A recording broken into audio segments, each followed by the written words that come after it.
할렐루야. 지난 한 주간 동안 평안하셨죠? 우리 교회 식구들은 유난히 좀 지난 한 주간 동안 많이 힘들었던 시간들을 보내셨던 것 같아 마음이 좀 무겁습니다. 제가 오늘 설교를 좀 일찍 계절에 맞지 않는 설교를 하나 싶지만 부모에게 공경하는 것은 계절이 있어서 하는 것이 아닙니다. 어느 때나 우리가 꼭 지켜야 할 의무이고 책임이라고 생각합니다. 그래서 제가 무슨 말씀을 전할까 하다 어버이날 전에 우리가 이 말씀을 하고 듣고 알면서 또 다시 한번 되새겨보면서 어버이날 더 기쁨을 드리는 시간들이 되면 어떨까 싶어서 이 말씀을 선택해 봤습니다. 제가 오늘 오면서 사모님이 목사님이 아주 독감이 걸리셔서 좀 많이 고생을 하셨다 그래서 아유 목사님이 독감이 걸리실 줄 알고 저한테 미리 말씀을 전해달라고 하셨나 보다. 이 말씀을 안 했으면 독감이 안 걸리셨을 텐데 제가 이제 이런 얘기를 했습니다. 근데 참 계절인 만큼 우리가 몸을 막 각별히 조심해야 할 시간이 아닌가 싶습니다. 저는 이 말씀을 정하기 전에 십계명을 생각하면서 이 말씀을 정했습니다. 십계명 중에 하나님에 대한 계명이 5개 나오고 사람을 향한 계명 중에 첫 번째가 내 부모를 공경하라는 말씀으로 하나님이 우리에게 명령하셨습니다. 하나님께서 그러니까 십계명 중에 1, 2, 3을 정하시면서 거기서 모든 말씀 중에 명령은 하셨지만 공경하라는 말씀은 하지 않았습니다. 공경하라는 말씀은 특별히 내 부모를 공경하라는 말씀밖에 없는 줄 압니다. 하나님을 경외하라, 하나님을 우리가 저거 하는 이런 말씀은 있지만 하나님을 공경하라는 말씀은 쓰지 않았습니다. 사람을 위한 계명은 부모를 공경하는 데서부터 출발했습니다. 부모님 공경이 없는 나머지 계명은 아무런 의미가 없다는 것을 이야기할 수도 있습니다. 그래서 하나님께서 부모님을 공경해야 하는 이유가 하나님께서 우리에게 명령하신 계명 중에 하나, 그리고 인간이 살아가는데 첫 번째 출발하는 점에서 가장 중요하기 때문에 하나님께서 내 부모를 공경하라는 이유를 우리에게 분명히 말씀해 주고 계십니다. 저는 우리 어머니 아버지가 이미 세상을 떠나셔서 제가 어머니 아버지가 돌아가신 때보다 더 많이 살고 있습니다. 그러나 늘 마음에 그립고 안쓰럽고 안타까운 게 부모님의 그 사랑입니다. 그리고 제가 부모님에게 다 하지 못한, 너무나 인색했던 부모에게 해드리지 못했던 것이 늘 마음에 와닿으면서 특별히 5월달이 되면 더 마음이 심란하고 아파오는 것을 느낄 수 있습니다. 제가 크리스찬이 아니었다 할지라도 부모에 대한 사랑과 부모에 대해 하지 못했던 것들이 늘 마음에 와 닿을 겁니다. 그러나 제가 크리스찬이기에 더 부모에게 하지 못했던 것이 더 마음에 와서 닿는지 모릅니다. 왜? 하나님의 명령을, 하나님이 공경해라고 했던 그 첫 번째 명령을 제대로 지키지 못했기 때문이 아닌가 싶습니다. 그래서 하나님의 명령이기 때문에 우리가 지켜야 하는 것은 출애굽기 20장 12절에도 보면 공경하라 라고 말씀하시면서 네 부모를 공경하는 것은 자녀된 최고의 의무이며 또 하나님 자신에 대한 경배와 동등함을 의미한다고 했습니다. 그래서 내 부모를 공경하는 것은 하나님을 경외하는 것과 동등하게 하나님께서 인정해 주신다는 거죠. 자기 부모도, 눈에 보이는 자기 부모도 공경하며 사랑할 줄 모르는 우리가 하물며 보이지 않는 하나님을 늘 사랑한다고 고백한다는 것은 언어도단이 아닌가 싶습니다. 어떤 사람이 그런 얘기를 하더라고요.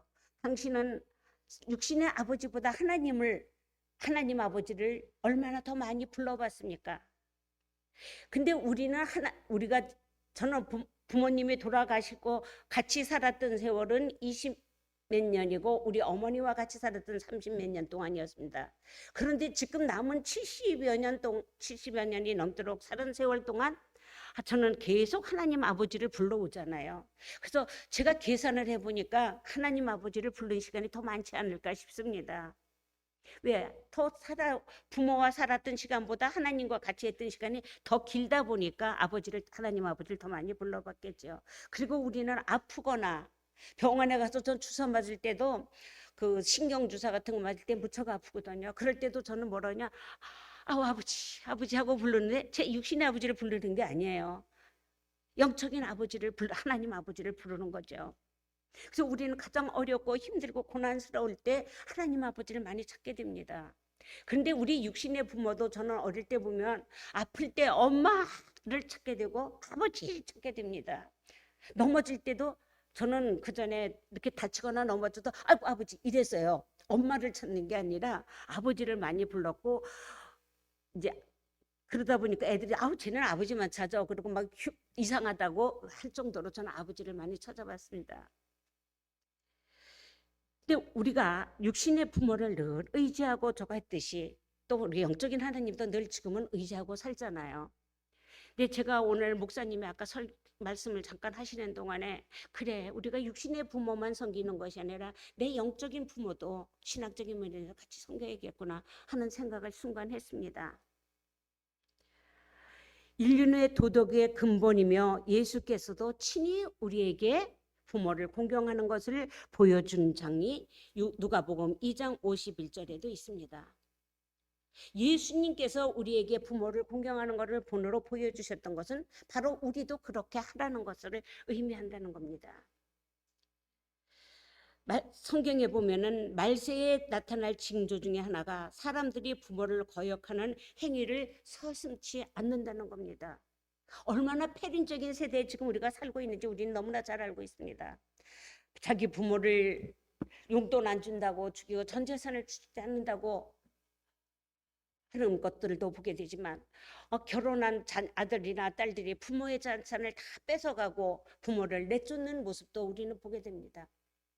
그래서 뭐 제주도에 가서 뭐 옛날에 그런 얘기 많이 나왔죠. 뉴스에 자료를 풀어보니까 거기 노인네가 있는데 절대 자녀가 사는 곳을 말하지 않더라는 것.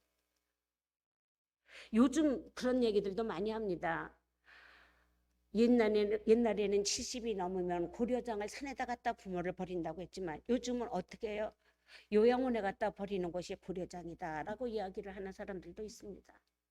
너무나 무서운 세대, 부모의 재산을 다 뺏어가고 내쫓거나 부모가 자기에게 무엇을 주지 않는다, 자기 말을 거역한다 해서 부모를 무시하는 이런 세대에 우리가 살아가고 있습니다. 제가 우리 작은 아들에게 그런 말을 한 적이 있습니다. 너도 네가 엄마보다 똑똑하다고 생각하겠지. 물론 네가 엄마보다 똑똑하다. 네가 많은 것을 알고 엄마는 요즘 컴퓨터 이런 시대에 살지를 않으니까 너가 엄마보다 잘하고 똑똑하다는 건 엄마는 인정한다. 그러니까 맞지 뭐 아니야 이래. 그러나 엄마가 너보다 무식하고 모를지라도 엄마가 하는 이야기를 인정해줘라. 그저 네 마음에 아니래도 끄떡끄떡 고개로 인정해줘라. 왜? 네 엄마기 때문에 네가 엄마를 그냥 무시해주면 엄마의 마음에 노인네가 서글픈 마음도 들고 섭섭한 생각도 든다. 그러니까 무조건 네 말이 다 100번 오라도 엄마의 말이 그냥 건성을 해도 옳습니다라고 대답해줘라. 제가 그런 얘기를 하면서 또 한 번은 그런 얘기를 했습니다. 너 엄마한테 큰 소리로 말하지 마라. 왜? 엄마가 나이 들다 보니까 네가 큰 소리로 하면 엄마 어깨가 자꾸 작아진다. 그렇지 않아도 좁아지는 어깨가 더 작아져서 엄마가 우울함도 오고 또 네 작은 말에도 소홀해서 섭섭해서 울기도 하고 이렇게 되니까 엄마한테 큰 소리로 말하지 말고 조용조용히 얘기하자. 이런 이야기를 제가 우리 아이한테도 해준 적이 있습니다. 제가 똑똑하고 잘나서가 아니라 제가 모자르니까 제가 우리 자녀들보다 무식한 건 사실이에요. 모르는 건 사실이고 그렇기 때문에 그 아들이 엄마 말을 조금이라도 순종해주는 척하면 내가 조금 편하고 기쁘니까. 그리고 부모를 기쁘게 해줄 때 누가 복을 받아요? 자녀가 복을 받기 때문에 제가 우리 아이에게 그런 이야기를 해줬습니다. 디모데후서 3장 1절부터 2절에 보면은 내가 이것을 알라 말세에 고통하는 때가 이르리니 사람들은 자기를 사랑하며 돈을 사랑하며 자긍하며 교만하며 회방하며 부모를 거역하며 감사치 아니하며 거룩하지 아니하며라는 말씀이 있습니다. 바로 이것이 말세에 나타나는 증거라는 거죠. 그리고 오늘 또 하나님께서 약속이 첨부된 계명이기 때문에 우리가 지켜야 된다는 것을 에베소서 6장 3절에도 말씀하고 계십니다. 다른 계명은 오직 지시와 명령으로 끝나나 제5계명만은 보상이 반드시 따른다는 겁니다. 내가 내 부모를 공경하며 땅에서 장수하고 복이 있으리라라고 분명히 말씀하고 있습니다. 우리가 복받고 싶어서 애쓰지 마십시오. 복받고 싶으면 부모에게 부모를 공경하십시오. 부모를 사랑하십시오. 부모의 말씀에 순종하십시오. 그러면 하나님께서 우리에게 주시겠다고 약속했던 계명이 약속의 계명이기 때문에 분명히 우리에게 복을 주시리라는 것을 저는 믿습니다. 오늘 우리 교회는 노인도 반, 젊은이도 반 이렇게 아직 부모가 계신 분 반이 있습니다. 근데 이 말씀이 나는 나이가 먹었으니까 해당되지 않아 생각하는 것이 아니라 우리는 후회가 남습니다. 후회만 남는 그런 시간들을 보내게 됩니다. 내가 하지 못했던 것들 때문에 후회하는 여러분과 제가 되지 않기를 진정으로 원합니다. 시대의 지역에 따라 다소 차이가 있으나 원칙적인 것은 동일합니다. 옛날이나 지금이나 부모를 공경해야 하는 것은 동일하다는 겁니다. 우리의 또 차선 후대들도 역시 부모를 공경해야 되는 것은 당연합니다. 근데 요즘 자녀들은 젊은 세대를 점점 갈수록 부모를 공경한다는 것이 너무나 먼 사회같이 살아가는 것을 보게 됩니다. 우리의 자녀들만 해도 괜찮아요. 오늘 여기 있는 우리 오직 예수교회 성도들만 해도 부모를 공경하는 그 마음들이 가득 마음에 있습니다. 그러나 그 후세대들은 부모에게 바라는 것뿐, 뭐 흙수저니 금수저니 동수저니 하는데요. 그렇게 부모에게 바라는 것들만 많아지는 세대가로 점점 변화되어 가지 않나 싶습니다. 그리고 오늘 에베소서 6장 1절에 보면 자녀들아 내 부모를 주 안에서 순종하라. 이것이 옳으니라고 말씀하십니다. 부모의 뜻을 받들라는 말입니다.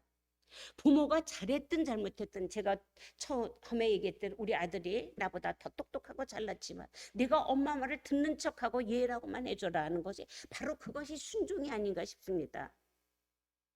그저 부모 보는 앞에서 예해주면 부모는 그게 아닌 줄 알면서도 거역하지 않는 아들에게 감사하고 자녀에게 감사합니다. 자녀를 잘 뒀다고 생각합니다. 두 번째로는 부모를 속이지 않는 것. 그것이 바로 부모에게 순종하는 겁니다. 골로새서 3장 20절에 보면 자녀들아 모든 일에 부모에게 순종하라. 이는 주 안에서 기쁘게 하는 것이니라 그랬습니다. 부모에게 순종하는 것을 우리 하나님께서 기뻐하신다는 거죠. 그래서 하나님이 복을 주신다는 겁니다. 하나님에게 기쁨을 드리기 때문에. 그리고 공경하라 그랬습니다. 내 아비와 어미를 공경하라. 이것이 약속 있는 첫 계명이니 그랬습니다.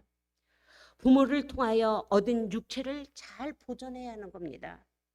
건강하다는 것, 잘 산다는 것, 출세한다는 것, 권력을 가진다는 것을 보면 부모는 너무 기뻐합니다. 자기 자식이 공부를 잘하면 부모는 그냥 자랑하기에 바쁩니다. 부모에게 자식이 공부를 잘해서 부모가 얻는 것이 얼마나 있겠습니까? 그 뒷바라지 해줘야 더 부모는 힘듭니다. 그런데 부모는 너무너무 기뻐합니다. 내가 공부를 잘하면 나중에 나한테 유익이 됩니다. 내가 축구를 잘해서 유명한 사람이 되면 누가 잘 삽니까? 내가 좋습니다. 그런데 부모는 그것을 하기 위해서 온갖 뒷바라지 고생을 하면서도 품팔이를 해가면서도 옛날 같으면 막말로 똥찌개를 하면서도 내 자식이 잘 되는 모습을 보면 부모는 기뻐합니다. 그것이 바로 내가 잘 되는 것이 부모의 기쁨이고 영광이기 때문입니다. 내 몸을 망가뜨리고 내가 아프면 부모는 내보다 더 아파합니다.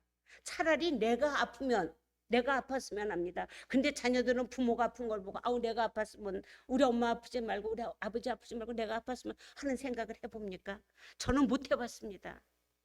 그저 아픈 게 안쓰럽고 안타깝기는 하지만 내가 차라리 아픈 게 좋겠다를 안 해봤습니다. 근데 내 자식들이 아플 때 차라리 내가 아프고 말지 저것들이 아픈 것을 못 보겠던 그런 마음으로 저는 살아왔습니다. 그러나 부모는 자식의 건강이 부모에게 기쁨을 준다는 것을 우리는 알아야 됩니다. 내가 넘어지고 다치면 부모는 아픕니다. 내가 아프면 부모는 더 많이 아파하십니다. 지나친 흡연이나 금주, 지나친 방종으로 몸을 망치려서는 더욱더 안 된다는 거죠. 하나님이 주신 귀한 몸, 내 부모가 낳아주신 귀한 몸을 우리는 내가 차야하거나 망가뜨려서는 안 된다는 겁니다. 그리고 건전한 정신을 가지는 것이 바로 부모에게 효도하는 겁니다. 역경을 헤어나지 못해 자살하는 것은 부모의 가슴에 못을 박는 일입니다. 그래서 옛말에 남편이 죽으면 하늘이 무너지고 자식이 죽으면 가슴에 묻고 부모가 죽으면 땅에 묻는다는 말이 있습니다. 저는 어느 날 최진실이가 죽었다는 뉴스를 봤었습니다. 그런데 그 후에 얼마 지나서 그 최진실의 아들이 또 죽었다는 뉴스를 봤습니다. 그런데 우리 애가 들어오면서 현관문을 탁 열고 들어오면서 에이 나쁜 놈, 지네 엄마는 어떡하라고 그러면서 들어오면서 최진실이 동생의 이야기를 듣고 있었습니다. 그래서 제가 마음으로 얼마나 감사했는지, 야 그래도 우리 아들은 저 정신은 살아있구나 그런 얘기를 하면서 제가 감사한 적이 있습니다. 우리는 그것을 보면서 그 사람이 불쌍하다기보다 저는 나이가 먹어 그런가 그 부모 마음이 먼저 생각이 납니다. 우리는 건전한 정신을 갖고 건전하게 살아가는 것이 바로 부모에게 효도하는 겁니다. 그리고 자기의 영혼을 잘 보존하는 것이 바로 부모에게 효도하는 겁니다. 신앙생활을 바로 잘 하는 것이 우리 기독교인들의 부모에게는 가장 큰 효도입니다. 우리는 조금 전에도 말했지만 우리는 육의 부모만 생각하지 마시고 영의 부모도 생각하시기 바랍니다. 우리 목사님은 정말 우리들의 영적 부모입니다. 하나님도 물론 우리의 나를 내 영혼을 불러주시고 택해주신 내 영의 부모지만 목사님도 내 영적의 지도자요 내 영적의 부모입니다. 그래서 우리는 늘 내 부모를 생각할 때 나를 인도하시고 내 교회를 이끌어 가시면서 지도해 주시는 영적 부모님도 생각해 주시기를 바랍니다. 부모님의 마음을 편하게 해드려야 합니다. 잘 먹고 잘 살아서 편한 것이 아니라 제가 처음에도 말했지만 부모의 재산을 다 뺏어가고 부모를 내쫓는 그런 자녀들이 되어서는 전 자꾸 아들이라고 하는데요. 제가 아들밖에 없어서 아들을 찾습니다. 그런 방종한 아들들이 되어서는 부모의 마음을 아프게 해드리는 것이라는 거죠. 그리고 술을 많이 먹거나 담배를 많이 피거나 해서 자기 몸을 망가뜨리는 자녀도 보면 부모의 마음이 편치 않기 때문에 그것도 마음을 편하게 해드리는 것이 아닙니다. 늘 마음에 심리적인 부담을 갖지 않도록 가정생활을 잘 유지해가며 즐겁고 아름다운 마음을 갖도록 해드리는 것이 효도하는 것입니다. 우리 아들들은 잘못하는 게 있습니다. 효도를. 지금 교회에 나오지 않는 것, 하나님을 찾지 않는 것이 우리 아들들의 불효입니다. 또 한 가지, 장가들을 가지 않는 게 불효입니다. 늘 부모는 내 새끼가 빨리 결혼해서 좋은 가정을 꾸리고 같이 사는 아름다운 모습을 보고 싶은 게 부모의 간절한 마음입니다. 근데 우리 아이들은 그것을 저한테 해주지 못해서 저한테 하지 못하는 두 가지 불효가 있습니다. 근데 또 한 가지 제가 말하기를 가끔 우리 아들 친구들한테 내가 우리 아들한테 감사한 게 있어요. 그러면 뭐요 어머니? 이래요. 아이 손주 보라고 안 하니까, 손주를 안 낳아서 손주 안 보라고 하니까 어머니한테 효도하는 거지. 제가 그럽니다. 왜요? 노인들은 자녀 손주 보는 게 얼마나 힘든 고된 노동인지 모릅니다. 그래서 제가 그런 이야기를 하면서 웃음을 자아내기도 합니다. 그래서 우리는 첫째 자녀가 되었을 때 가정을 즐겁게 지내는 그런, 늘 서로 사랑하고 서로 아끼는, 자부와 내 아들을 볼 때, 딸과 내 사위를 볼 때 기쁜 마음을 드리는 거라고 생각합니다. 그래서 잠언 23장 25절에 보면 내 부모를 즐겁게 하며 너 낳은 어미를 기쁘게 하라. 그리고 부모님께 그리고 또 뭐냐면 잠언 31장 28절에 보면 자식들은 일어나 살해하며 그랬습니다. 늘 부모에게 살해한다는 것이 뭔가 머리를 숙이라는 겁니다. 늘 인사하는 마음으로 살아라는 겁니다. 저는 우리 시어머니가 돌아가시기 전에 제가 그리스찬인 걸 알기 때문에 우리 어머니는 저에게 절을 하는 말을 제사장을 차려놔도 절대로 하지 않았습니다. 그래서 제가 우리 어머니를 뵈러 갈 때마다 늘 우리 아이들하고 제가 큰 절을 드렸습니다. 그 우리 어머니가 아유 간돌아 이래요. 그러면 저는 어머니 돌아가시면 저 절대 절 안 하니까 살아서 많이 받으십시오. 그리고 살아계실 때 제가 열심히 만날 때마다 큰 절을 드렸습니다. 제 자랑을 하려고 하는 것이 아니라 정말 제가 어머니 부모들은 자기가 돌아가셨을 때 제사하고 절해 주는 걸 원하잖아요. 근데 제가 그걸 못하니까 살아계셔서 받으시라고 그런 이야기를 하면서 제가 어머니한테 늘 절을 했던 것처럼 우리가 늘 부모에게 살해를 하라는 겁니다. 머리를 숙일 줄 알라는 겁니다. 그리고 감사의 마음을 표시하라는 겁니다. 우리가 다른 높은 분들이나 친척들과 친지들과 내 지인들에게 어떤 은혜를 입었을 때 우리 뭐예요? 살해를 꼭 하죠. 그렇죠? 근데 우리는 부모가 그렇게 나를 사랑해주고 나를 키워주고 나를 그렇게 많이 해주는데 우리가 부모한테 무슨 살해를 했습니까? 고작 어버이날 옷 한 벌 아니면 용돈 집어드리는 거 아니면 어버이 생일날 가서 찾아가서 뵙고 생신 차려드리는 거 아니면 명절 때 음식 차리라고 돈 갖다 드리는 외에는 우리는 별로 부모에게 살해를 하지 않았던 것 같아요. 감사함을 그렇게 느끼지 못했던 것 같습니다. 그래서 우리는 반드시 부모에게 살해하는 마음을 가져야 됩니다. 그리고 내 부모가 혹시 믿지 않으면 꼭 전도하십시오. 내 부모가 지옥에 가 계시는 것을 어찌 생각만 해보세요. 얼마나 끔찍한가.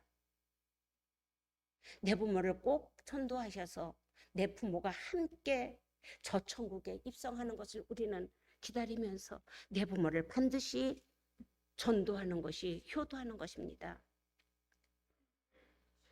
그리고 부모에게 효도는 살아생전에 하십시오. 몸을 다해, 마음을 다해, 정성을 다해 정말 하나님을 경외하듯이 내 부모에게 효도를 살아생전에 하시길 바랍니다. 죽은 자는 제사장이 아무리 많은 것을 갖다 놔도 먹지 않습니다. 누가 먹어요? 제사 차례드리는 지네들이 다 먹습니다. 돌아가신 다음에 아무리 좋은 것을 해놔도 소용이 없습니다. 돌아가시기 전에 살아생전에 적은 것이라도 콩반쪽이라도 정말 경외하는 마음으로 존경하는 마음으로 드릴 때 부모들은 기뻐하십니다. 부모를 공경하는 자가 복을 받는다고 합니다. 에베소서 6장 2절 3절에 보면 오늘 본문 말씀에 보면은 내 아버지와 내 어머니를 공경하라 이것이 약속 있는 첫 계명이니 이는 내가 잘되고 땅에서 장수하리라고 분명히 말씀하셨지만 야곱이 어머니 리브가의 말을 듣고 순종함으로 장자의 축복을 받았던 것을 창세기 27장 9절에 있습니다. 그리고 요셉이 창세기 37장 13절에 보면은 아버지 말씀을 끝까지 순종한 거로 결국은 애굽의 총리 대신이 되었던 것을 볼 수 있습니다. 뿐만 아니라 그 두 아들들이 야곱의 축복을 받은 것을 봅니다. 사울은 아버지의 말씀을 순종하다가 이스라엘의 왕이 되었습니다. 다윗은 아버지의 양을 돌보다가 기름 부음을 받게 됩니다. 사무엘은 어머니 말씀에 순종한 결과 이스라엘의 국부가 됩니다.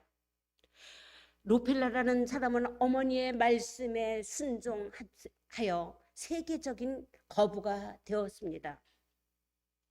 이렇게 출애굽기 20장 12절에 또는 신명기 4장 40절에 보면은 내 부모를 공경하는 자가 이 땅에서 장수하고 복되리라는 그 말씀이 그대로 이루어진다는 겁니다.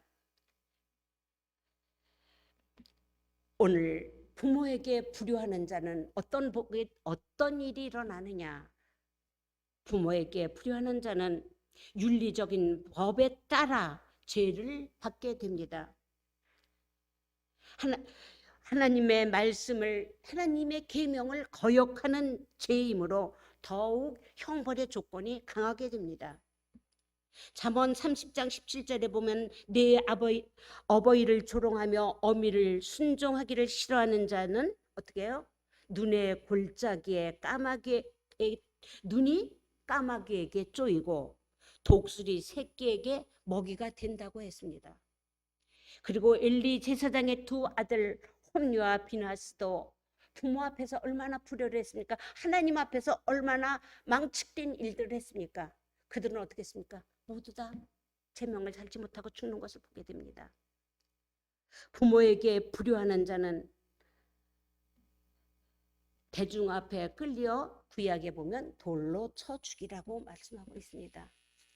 부모에게 거역하는 자는 분명히 이런 제약이 따른다는 것을 우리는 보게 됩니다. 저는 말씀을 맺기 전에 제가 어느 어버이날 써놨던 글을 잠깐 소개하겠습니다.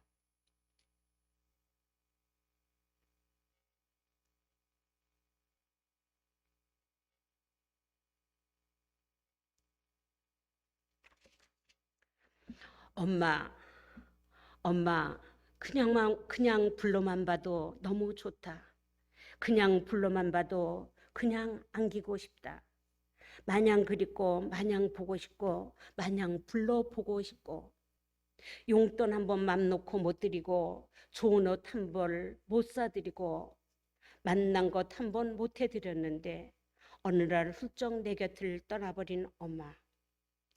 불러도 대답이 없으시다. 철들어 돌아보니 너무 멀리 보이지 않는구나. 너무 멀어 손이 닿지 않는구나. 만난 것 좋은 곳 아셨건만 당신 자식 생각에 못 먹고 못 입히고 기르셨건만 당연한 줄 알고 졸라대고 때만 쓰던 어린 자식들 손발이 되어주셨던 엄마. 내가 엄마가 되어 돌아보니 너무 멀리 가버리셨구나. 아무리 애달파도 아무리 보고파도 아무리 불러봐도 대답이 없으시구나. 어버이날 카네이션 달아드릴, 선물 드릴, 용돈 드릴 찾아가 뵐 엄마가 없구나. 그래서 더욱 서글프고 그래서 더욱 쓸쓸하다. 어버이 살아실 때 섬길 일 다 할 걸 후회만 남는구나. 다산에서 어버이날에 하면서 제가 어느 날 써놨던 글을 오늘 잠깐 소개했습니다. 기도합니다.